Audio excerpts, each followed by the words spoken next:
نعم، هو قطع للطريق،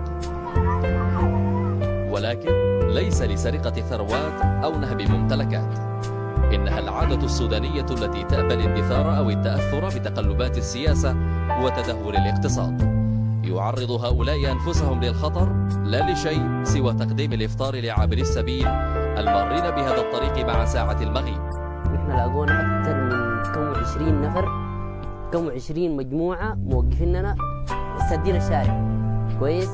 فالواحد يعرض نفسه عشان يأكلك، يعرض نفسه لخطر كويس. فأصروا علينا مع إنه نحن مسافتنا قريبة هنا في الدرواشات، وأصروا علينا وقلنا نجبر بخاطرهم وجزاهم الله خير.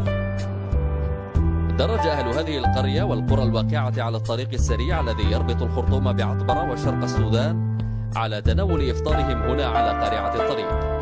يأتي كل واحد منهم بما جاد به أهل بيته من طعام وشراب مما قل منه أو كثر.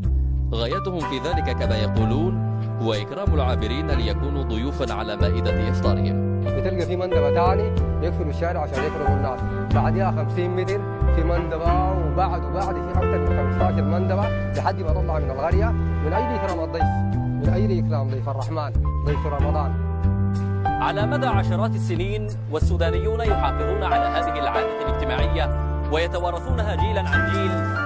مثلما تنتشر إفطارات الشوارع في رمضان في القرى والأرياف بكثافة، تجدها أيضا في الأحياء والأسواق والأماكن العامة.